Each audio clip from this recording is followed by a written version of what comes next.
Hello, this is Casman50 from the Hardware Diversity Discussion, and today we've got episode 17 of that show overall, and we've got Kevin from TechShowdown on the discussion today. However, I have lost an hour of footage, and so we've got half an hour of that left, so I decided to upload something that's better than nothing, and so we talk about some cell phones, some electric cars and things like that. And before I do that, hand you over, I will advertise the Facebook group. Please be sure to sign up for that if you want to talk about New Zealand and tech and all that kind of thing. So I'll put a link for that in the description, and I'll hand you over for the last half an hour of the discussion about now. Oh, well, that was a good discussion, and I'm very interested to hear your point of view on the next topic as well, which was talking about electric cars, because they are definitely a thing, and I don't know what the economy around them where you are is differentiated to where we are, where I am, I guess, in terms of what the uptake is and whether you can get them cheaper, and I suppose this new technology about retrofitting existing cars with motors and batteries and stuff like that. So yeah, just a little bit about your thoughts on the future and that type of thing. Yeah, I think like the retrofitting side of it, I just don't think that's like gonna take off really. I think that'll be similar to how like LPG powered cars in New Zealand and Australia anyway sort of tried to become a thing but never really caught on. I imagine it'll be similar, but electric cars in general obviously will catch on and take off. They already are in many places. I would say here in Taiwan, you don't see that many around, but if you go to Hong Kong, you see heaps. Okay. Loads of people have them there. So I think it just matter of time. I used to see a few rounds in New Zealand as well, but and maybe that's different now because the fuel price is so astronomically high. Yeah. That people are really struggling, especially poorer people. But then therein lies sort of the problem, the catch-22 of electric cars, is that you have to have a decent income to be able to afford one anyway. Yes, you do now. So the people that I guess maybe could benefit from them the most in terms of cost saving are the ones that are the least likely to be able to afford them. That will change in the future. I think things like the Model 3 and other ones are and the Leaf are changing that. Obviously hybrids have helped, but yeah, it's definitely a changing industry. I think what Tesla's done, especially like what Elon's done extremely well, is that for the longest time the electric cars were just seen as something that like a hippie would drive, and no one else would drive them. It's like, oh, you got to be like an environmentalist to like drive an electric car, and they always looked really ugly, and they were like slow, and no normal out of person. This world. Yeah, they looked really old, Yeah. especially all the concepts and stuff that were around. Yeah. Yeah, and no one really wanted them, and I think no normal person anyway. Yeah. And so Elon came along with Tesla and basically said, we want to make electric cars for the people that maybe don't care about the environment at all, and they're not an environmentalist, and they don't care about any of that stuff. Maybe they don't even care about saving money, but we're going to make it cool, and we're going to make them fast. Yeah. So we're going to make them cool, and we're going to make them fast, and that's what he did. And so now he basically, because those people, the environmentalist types, were going to buy them regardless. That's not the market he needed to capture. That market was given. He needed to get the people that didn't want to buy the existing electric cars. I wouldn't have bought them in a million years, and pull those people over. And that's what he's done very well, I think. And that's sort of the point, is that that's where Tesla has done quite well. So there's a lot of people now that will buy them, obviously, for a cost-effective reasons. They can save a lot of money on fuel, although there's servicing costs can be a little bit higher with Teslas. But all in all, you generally will save money. And they're very nice cars. They're very fast as well. Yes. Especially the topper model ones are extremely quick. So I think, yeah, they've just gone in the right direction. It'll be interesting with the other manufacturers now, also sort of heading towards that way too. But I think they definitely got to play catch up, because Tesla's got some very good infrastructure already in place in many places, especially the west coast of the United States, and so they have a big advantage there that I think they will just keep growing. But you have to also consider that Tesla hasn't spent like pretty much anything on marketing. No. And their cars are so popular just from more or less word of mouth. And so I think they're definitely going to keep leading the way in this area. But battery technology does need to catch up a little bit, because very much so. It's a bit far behind. There's also not lithium-ion batteries. Like lithium, to mine it is not very good for the environment. I did watch a video on that, and they were saying that it's not very good. It's okay. It's not as bad as extracting oil, but they were saying that over the cost of the lifetime of running a petrol car versus an electric car, you are definitely saving the environment and also money at the same time. Like, it's not because they're saying that they can recycle parts of batteries, and also like are going to come up with something better, like some sort of solid state battery is coming in the works as well, that they're going to look at doing. But, that will help a lot. Yeah, definitely. Because they're saying that they won't run out of lithium, but I still think that having a different supply, possibly something even more environmentally friendly, is better. And something that provides more power, is smaller, is less weight, and all that kind of stuff is a lot. Because going back to the original topic about this retrofitting these cars, I personally think it will catch on, because there's a lot of existing cars out there, and like obviously recycling those is very environmentally costly, and I don't and a lot of them are perfectly fine, like especially if you bought one in the last sort of 10-15 years, a lot of people still drive them today, and it's like, well, why don't we just buy a conversion kit, like a complete conversion kit, because the body and the interior is absolutely perfect. Like if you spent $10,000-$15,000 on converting your existing car. But anyway, I still think, because I think that's one of the main barriers, is because you have to buy a whole new car. And a friend of mine's just gone and bought one, and he spent $30,000 on a 2016 Leaf. That was second hand.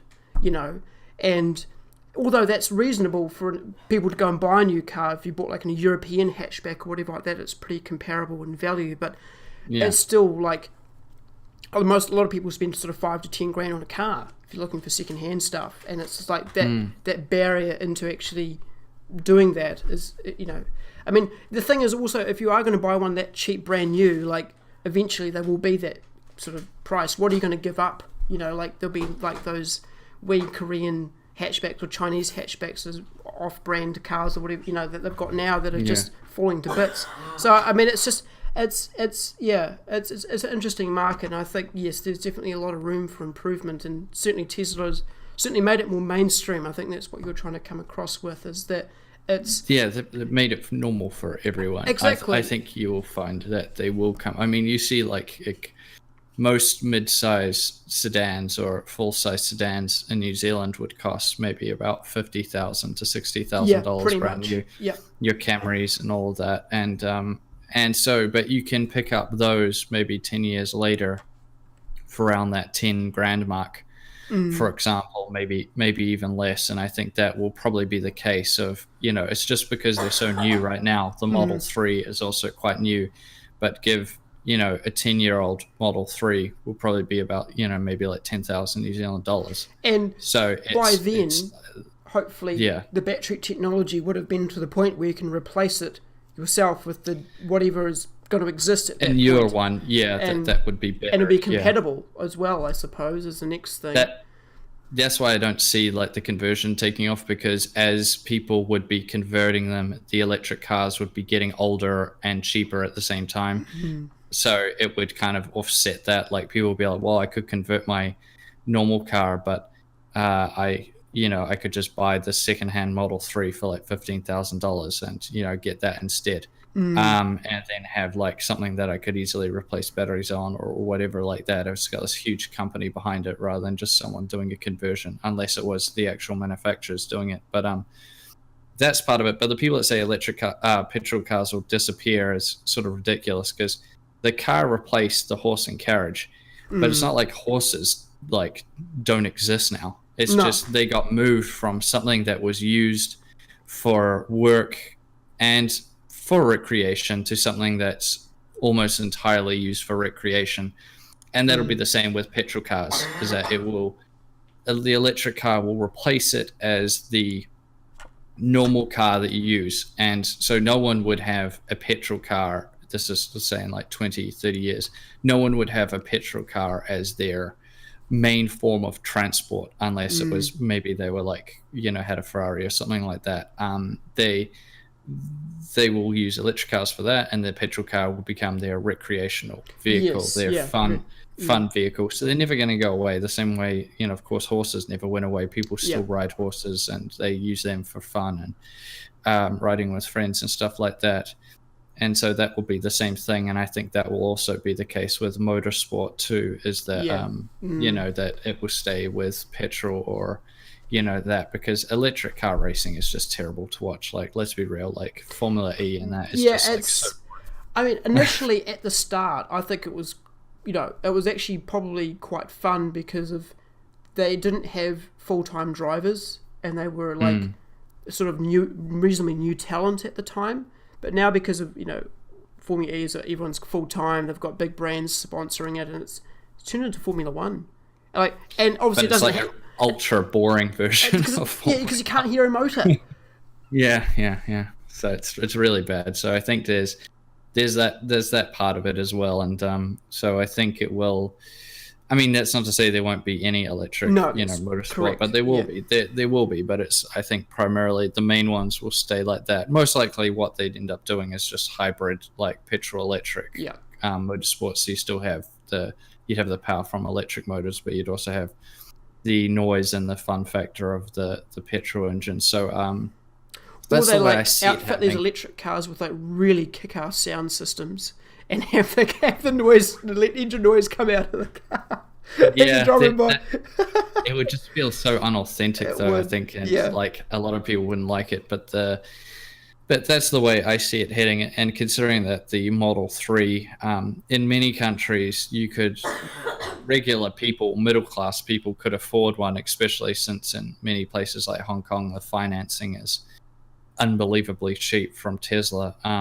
You can easily get in one, and if you're living in a city, I think if you were living out in a rural area or somewhere where you need to cover great distances, they're not going to be... petrol cars are still going to be good for that kind of thing, which I'm kind of amazed about these trucks that they're going to be doing as well, I guess. Yeah, well, trucks are a bit different, and maybe like the larger vehicles will be able to do it because you can just pack like absolutely huge batteries into them. But these smaller ones, like small size sedans like the Model 3, they're going to be perfect for people in a city, and that's the main thing. The main downside with a petrol car is they've got a lot of them that will turn off now when they've been sitting at idle for a certain amount of time and turn back on again, which helps with sitting at traffic lights and in traffic. But I think ultimately the cities, which is where most people live anyway, cities or very built up suburbs, they're perfect for those types of people. And I think the Model 3 will be good in that aspect of bringing it to the masses. And it's just a quantity thing. Like the listed price, I know that right now the lowest priced Model 3 you could get is $35,000 US, but I expect that to go lower, and there'll be even cheaper Tesla models in the future. It's just going to need the production will need to ramp up to the degree that makes that viable. But I suppose it's what the Leaf pioneered, I suppose, because they're so mass produced, and they are reasonably quality cars, of course, but like I suppose it's what makes them reasonably viable is because of how many they are. And Tesla's still a reasonably small company in the sense that they their production. Well, they're very new. Yeah, they're very new as well. Yeah, so compared to Nissan. So. Yeah, exactly. Yeah, so it's sort of like, yeah, once again, it's a matter of time thing for sure. Yeah, definitely. Yeah. Do you want to talk about phones, or do you want to skip over that one? Yeah, we can quickly. Yeah. Yeah, it's like obviously Samsung just as I was on my way back here, Snapdragon's just released their new 8550 chipset, which is gonna even outdo the Exynos one as well, and the A12 Apple one. I remember hearing a while back, was it from AMD or was it from Qualcomm? I can't remember. I think it was this year they were saying that you could pretty much replace, well, like this was a few years ago, saying that like 2018, 2019 or something like that, you could replace like your laptop with a mobile chipset. Is that... I haven't used a Surface, like, well, the older Surfaces with the, what do they have in them? The Snapdragons, I think they had in them too. What are they... I don't know what they're like running Windows, and I don't know if that's actually ever going to be a thing. Well, I mean, there's plenty of tablets that run Windows 10, but the newer iPad Pro is more powerful than the MacBook, and that's running the A12. So there's definitely going to be a crossover between, because the power of the mobile chips is at the point now where they are blurring the line between mobile and, well, I guess like mobile in the sense of phone, tablet, and mobile in the sense of ultrabook laptop. Yeah. So it's kind of going to be like one big, I think, obviously gaming laptops and stuff will run desktop chips, or mobile versions of desktop chips. But for the phone market, yeah, it's getting, to me, it feels a little bit misplaced in the sense of, I mean, the power efficiency stuff, that's always great because, you know, the better battery life, that's always a big thing. But I feel like many people out there wouldn't take advantage. Like when we build gaming computers, right, we're going to be gaming, so we do push them to limit. But most people buying high-end phones, like most play, if they do play games on them, which a lot of people don't, they just play very basic games which don't really need anywhere near the kind of processing power that some of these chips are putting out. No, they're it's and a lot of the snappiness, people say like, oh, you know, this phone's so fast. A lot of that is to do with the fact that many of them run extremely fast solid state drives. That's true, yes. And also like how optimized the actual compiler is of the operating system helps that quite a bit too. But yeah, I was reading something about these high bandwidth storage things, and they're running like hundreds of megabytes a second. It's like, it's crazy how, like, I didn't know that like an embedded chip on your phone ran that quick, especially like on a mobile chipset. But yeah, crazy stuff. But do you think, going back to your idea about this MacBook versus the iPad, do you think that's due to Intel's stagnation a little bit? Because obviously, because they're partly, running, I mean, because obviously these IPC gains on phones and stuff they go up all the time. I mean, sure, they're running the same core counts, but you know, it's still it's exponential. It's part of it for sure. Yeah, I think that's part of it. I mean, it's not to say like nothing to take away. The A12 that Apple's made is impressive to say the least, but I think it's more so the fact that the MacBook was so underpowered that, you know, the MacBook Air, I think, is the one that it can outdo. So, but the iPad Pro will not replace it, for the fact of that, I just don't think iOS is suited for that. It's not like a desktop replacement OS yet. Not yet. No. You can't use a lot of applications that many people might want to use with it. But yeah, it's all heading in the good direction. I mean, yeah, it's really, really big competition now in the mobile area.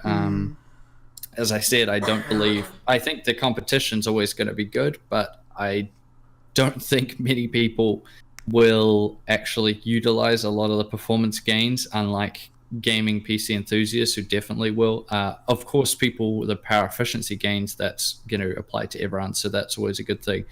But in terms of pure gaming performance, I think probably only like maybe a fifth of the users, even at the most, would actually notice any difference from upgrading their phone from one that's maybe 2 or 3 years old to a new one in terms of their gaming experience with it, or their actual user experience And with it that's attributable to the actual CPU performance and not something like the amount of RAM or the SSD speed or the operating system optimizations. And I suppose it's like going on to like marketing and planned obsolescence and all that kind of stuff is like giving actually like making, because obviously like if batteries didn't wear out, like obviously because at the point where you lose performance because your battery can't supply the same power as it used to, if they didn't wear out, then I don't think anybody within the last like 2 or 3 years would need to upgrade their phone. Like it's just like they're at the point now where, sure, I mean obviously Pokemon is quite a demanding game on your phone. But it's the only game I've ever needed to say, well, I need to upgrade my phone for that, because it's just it requires a minimum specifications, which is odd for a mobile game. But anyway, we'll off that topic. Yeah.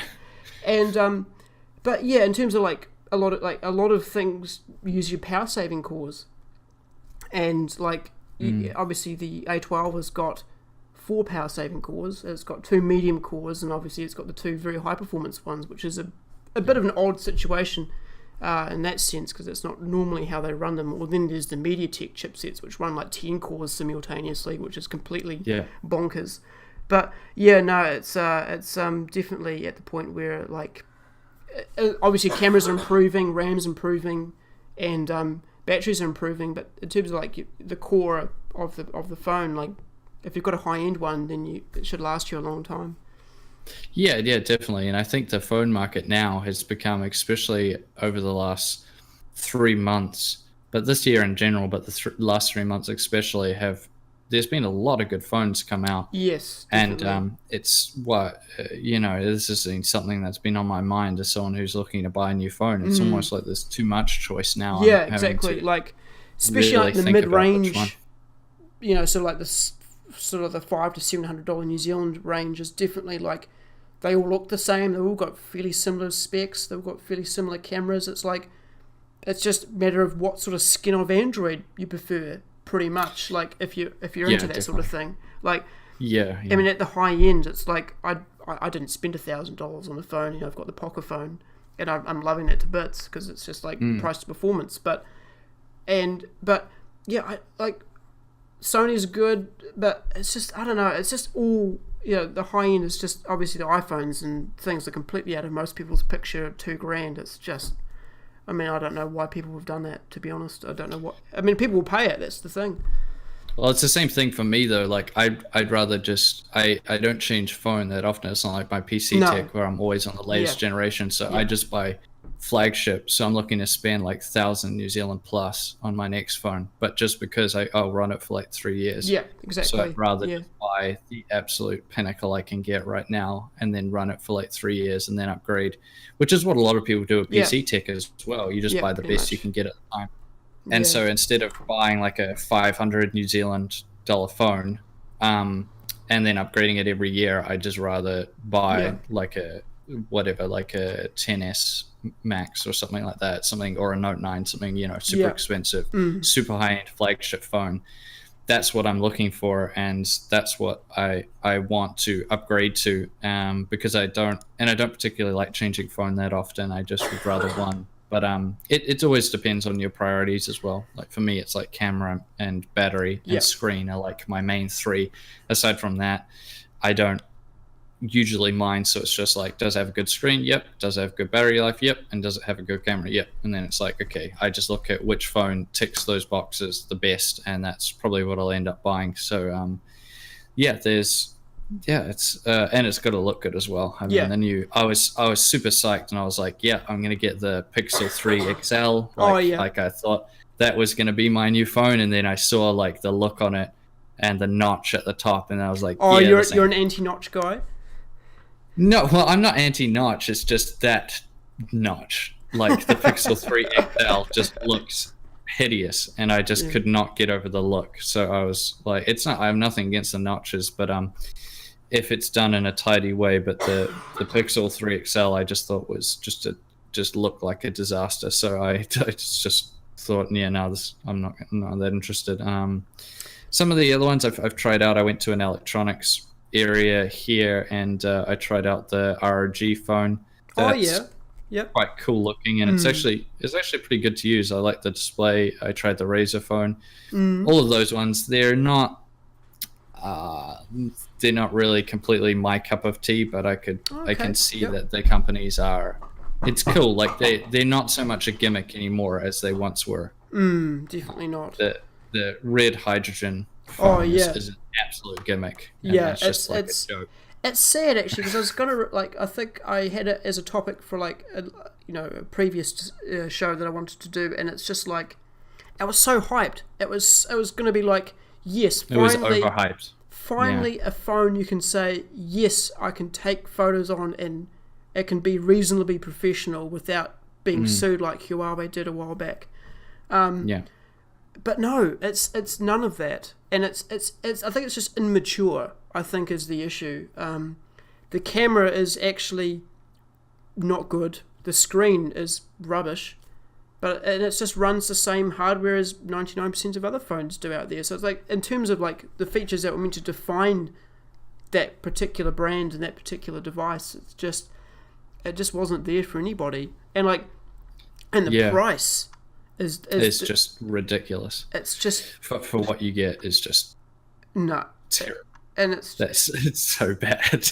Yeah, it's just sad. I think it's just sad. Like, I mean, there was so much, because I mean, Red as a company is synonymous with a lot of professionals, and I thought, oh yeah, now we can take this on the road. We can actually do this properly. But it's just, I don't know. It's bizarre too, like that Red is so well known for making their fantastic cameras, which do cost a fortune, but they are very good. They are, definitely. And then they bring out a phone which has a terrible camera. It's like the one part of the phone that everyone would be looking at from your company is the camera.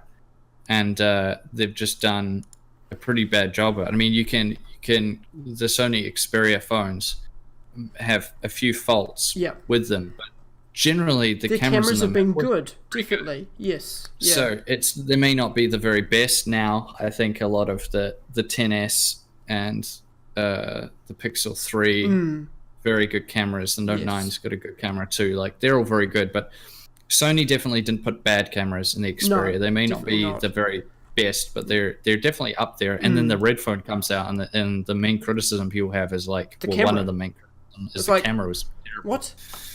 Like, apparently even the hue is slightly wrong with the photos. It's just like... It's not even their own camera in it. It's just an older Sony one. So, well, yeah. I mean, 99% of sensors in phones are Sony, for that. Yeah, true. But, like, and it's just like, you think you would use, like... I don't know if you remember the Lumia 1020.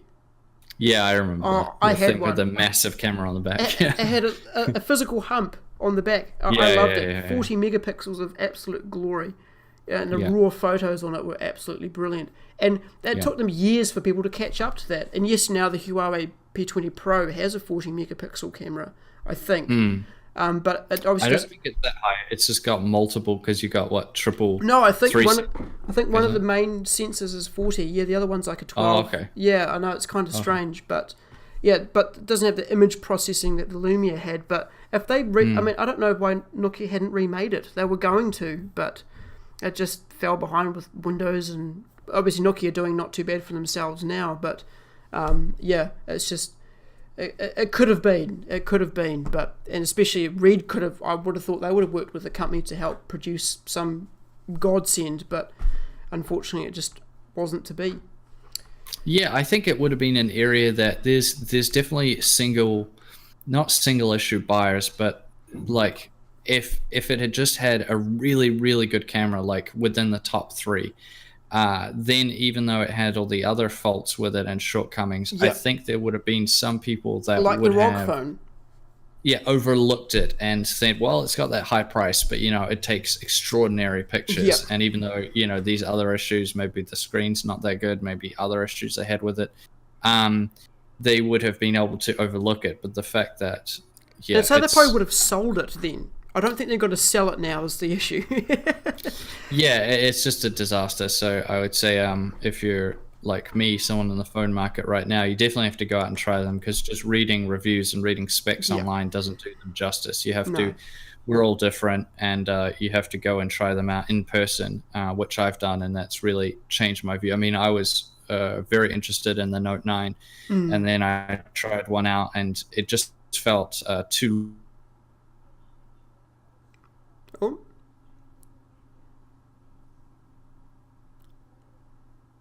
Oh, we've... long. I Oh. used just Oh. What? Internet's sort of not being happy. okay. Yeah, sorry about that. Yeah. Yeah, no worries. Um, The Note 9 is just a very kind of long phone by comparison to many of the other flagships right now. And so I think you definitely just have to try them out. But that's the main thing I tell anyone anyway, even with my, if it's something to do with peripherals, like if you can go to a store and try one out first and try to do that, because they're all different, and phones are the same thing. What one person likes, another person might not like, and et cetera, et cetera. So just go and try them out. But it's a good time to, I mean, if you're interested in buying a phone competitive, there's so many good phones out right now. Definitely. You're just spoiled for choice almost. Definitely. Well, I think that about wraps up our main topics. There's one thing I did want to mention that's been a bit of a staple of the discussion since its inception about 4 years ago, I think, in essence. Was talking, I mean, because back then 4K wasn't really a standard. It was very new. Obviously, the dual 290 setup was the go-to 4K sort of system you could afford back then. Yeah. And obviously things have changed quite rapidly. And I always seem to ask, what's people's thoughts on 4K, with consoles, TVs, PCs, phones as well, in a general sense of, do you render in 4K? Do you shoot in 4K? Will you do that in the future as well? I mean, that's yeah. It's all now. Yeah, I use a G7 and that. I shoot 4K 30 and that. Yeah. My screen, I use the Asus. I can't remember the model name. 4K 60 hertz, and that's fine. I use 4K display for testing, and also because of the screen real estate makes productivity a lot better. And that's about it. If I was only playing games, I would go 1440p high refresh rate in a heartbeat. But so if you're only playing games, I personally would rather 1440p high refresh rate. But with consoles and TVs, it's definitely becoming more mainstream now, especially on the TV side. Not that many people game on a PC with the 4K monitor because it's still so taxing. Having a there will. Oh, there we go. All right. A lot of people out there will trend towards it in the future. Simply put, if you're doing gaming and productivity, then probably a 4K display would be good. But if you're just gaming, I wouldn't recommend a 4K display on just a PC. I would trend towards 1440p high refresh rate if you can. That's interesting wrap up. Yeah, because I mean, like, I updated to 1440p this year, like a 60 hertz panel, and certainly editing, and I mean, my one has got quite a lot of input lag, unfortunately, so it's sort of like not very good for like competitive gaming. I don't competitive game anyway, but it's certainly good for editing, and like it's a lot. The visual vitality is definitely there, but 4K. I mean, I used to think that it's probably still is a little bit out of reach for a lot of people, and obviously this fake 4K stuff on consoles is a bit rubbish, but certainly like I can understand for a TV, especially if you're sitting like 3 or 4 meters away from it, you could definitely notice it being different from like a 1080p or above sort of panel. So in terms when they start broadcasting TV in 4K and stuff, that'd be brilliant. That'd be so good. I mean, I don't know how far away. I don't think that would ever happen. I think it's more because TV's dying anyway. Like everyone just uses like online stuff anyway. Netflix, you can do 4K. A lot of Netflix shows are 4K HDR. A lot of Amazon Prime shows are 4K HDR. So if you're going to buy a new TV, definitely get one that's can do the high dynamic range, and also is 4K and has a reasonable size to it, because you're not going to notice it in the smaller screen sizes, but you will. Thing. Yeah. I would say definitely, like if you're going to go 4K, like a 50 to 55 sort of a good amount, and then make sure it's got HDR. You can pick up those in New Zealand now for probably around $2,000, and definitely, and that's a good TV to run, and you can watch all your Netflix shows, and you do notice that I went from a 1080p TV to a 4K HDR TV and I watched like a Netflix show, and that could do that, and the difference was staggering. Like it was one of the most jarring things I'd ever seen. Like the upgrade was so huge. So as long as you're not a good thing to do. Having one of those TVs that can do a fake like 240 hertz or 120 hertz, like with the frame interleaving that they do, like that, like appear to have better motion, but just do frame doubling or whatever. If it's true, 4K 60 hertz in like through the HDMI, obviously 2.1 you'll require for that.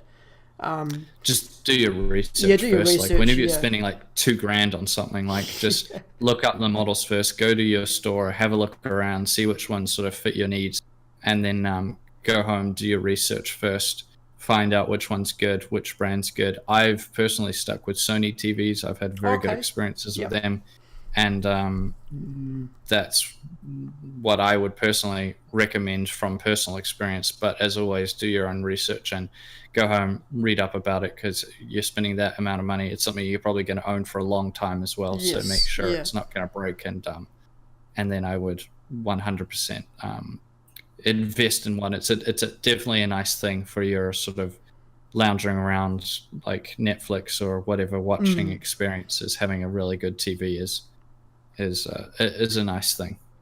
Yeah, I mean, I suppose to finish off that topic, all the HDR standards out there are a little bit confusing for a lot of people. Like certainly certain things supporting certain standards, or certain ratings on certain panels for certain standards as well. It's just like, I suppose it could be hard to get that right in terms of like what content supports what, and what particular rating your TV or panel has. It's like I can't imagine that would be particularly easy for consumers, which is sad really, because HDR should be like how big a resolution is on your monitor. It's like everything should be just one thing. It's like then you can support that, but but anyway, that's another conversation for another day, I guess. Yeah. No, I get what you mean, but yeah, it'll become more prevalent in the future. But right now, I think a lot of people overestimate how common 4K PC monitors are, or how many people game at 4K. Oh on yeah, PC. It's an absolute tiny minority of people. Yeah. Especially like the 144 hertz Acer and Asus panels that have just come out. It's just like. That's like 0.0001% of gamers. Like maybe not even that. It's like 0.00001%. Like even 4K gaming is like probably less than 1% of all gamers. Maybe not. Yeah, maybe 1% at the absolute most. It's very, very small. Like the vast, huge majority are all at 1080p. Yeah, still, which is and it's definitely interesting to see like the Steam hardware survey evolve with that every so often as well, which is just cool to keep up to date with that sort of stuff. But I think we should finish off. I don't want to keep you any longer. So do you have any closing thoughts? Maybe advertise yourself, and we'll go from there. Yeah, so if you want to check out my channel, TechShowdown, you can just go into YouTube and put that in, or youtube.com/c/TechShowdown, and that will take you straight to my channel. I've just been doing a lot of AMD news lately, so I've been doing quite a bit of that. And the videos are coming out a lot more regularly now for a while, but that was because like getting everything sorted here, obviously moving and sorting out all my immigration and my job and all that stuff sort of gets in the way, but now everything's settled down. I've gone back to regular content. No, that's cool to see, and I'll definitely look forward to catching what you have in the future and all that kind of thing. No, it's my pleasure completely. No, thank you very much for coming on. It's certainly been a good conversation, and you're always welcome back. I'll go subscribe to him. Don't forget to rate, comment, favorite, subscribe here too. And peace out for now. Bye bye. Thanks, guys. Cheers.